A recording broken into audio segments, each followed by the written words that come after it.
Greetings, Earthlings. A while back, and a bit more recently, I made a few videos covering the grander cycle of creatures. I did a deck tech on my Aurus Brew, but for this one, I've been wanting to do it for a while. Now, as it currently stands, this is the only one of these creatures that I own in paper form because the static ability is just way too strong and abusable. Let me reintroduce you to Baru Fist of Krosa.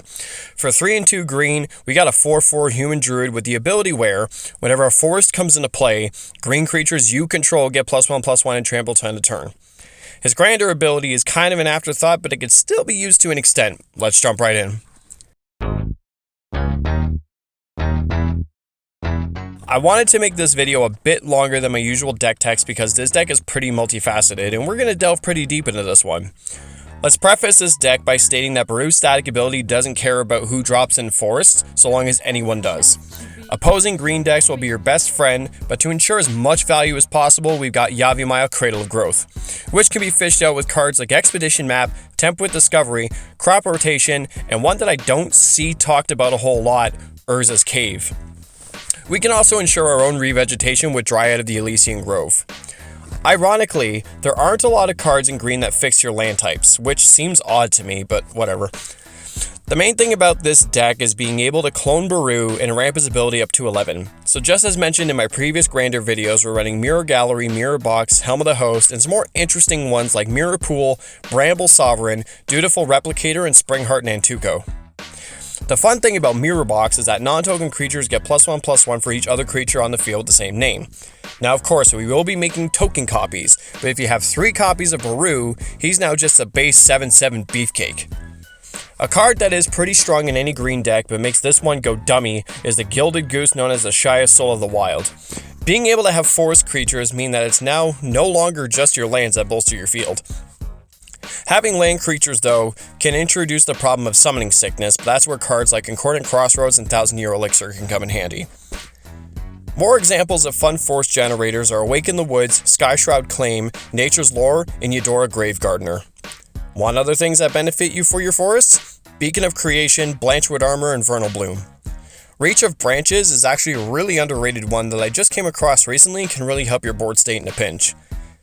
Now, of course, the idea of this deck is making token copies of things, so of course Doubling Season and Parallel Lives are smack dab in the middle of this one. I didn't ignore the grander ability entirely, but it's definitely not something I'm really focusing on. But if you can manage it, use like Erratic Portal or something, get him to your hand and nab yourself some tokens. Hell, stick him in your graveyard and make a copy of him while he's there with Shifting Woodland. The scary part about this type of deck is because land drops and mana abilities are special actions, it's really hard to find a window of opportunity to respond to anything. You can run things like Evolving Wilds and Terramorphic Expanse to hold up a potential Crater Hoof-like ability at faster than instant speed. Got big creatures staring you down? Crack some fetch lands and bolster your field like crazy out of nowhere. Like, obviously Baru's ability is not a special action, but you know what I'm saying. Now, you know we can't make a lands deck without some graveyard fun. Ramanap Excavator, Walk-in Closet, Ancient Green Warden, and Conduit of Worlds gives us an endless cycle of landfall triggers and fun stuff. Augur of Autumn and Oracle of Moldiah let you play them off top of your deck, and if you know that you have a forest there, run Lost in the Woods for some repeatable fog effects. It's singular to a creature, sure, but use it on something like a Blightsteel Colossus and, I don't know, live? Exploration and Azusa Lost But Seeking ramps up your land drops and just makes things to a disgusting degree. Now, just to give context to how gross the engines can be, let's say we have Baru on board. We've cloned him once with Helm of the Host, but we have like Evolving Wilds, Terramorphic Expanse, Escape Tunnel, those kind of cards. We swing in with both copies, now crack all 3 of those lands. Congratulations, you now have a field that has +6/+6 in trample and you pay no mana to do it, and you only have 2 creatures on board. Say you cast an instant speed spell like Harrow, now that's +10/+10. Do you get where I'm going with this? It's one thing to weaponize your lands, but it's another thing to juice your creatures with them. Not to mention Ancient Green Warden can double up that ability each time, so now you could have +20/+20. Also Scoot Swarm, because duh, Scoot Swarm. Now it's really unfortunate that things like a Shy and Mirror Box only affects non-token creatures, because could you imagine? I think they'd be banned everywhere, without question. Now, the unfortunate part with this whole bracket system thing, I don't really care to set a power level to these deck techs anymore, because why?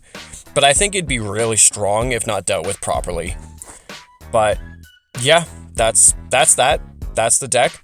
Let me know what you think, and if you have other suggestions for it, let me know. I did my best to delve through and find any and all cards that had to do with just forests specifically, and if I'm missing some, let me know, because I could be. But yeah, that's the deck. Without further ado, join the Discord, check out my music, rap that like, tap that subscribe. Peace.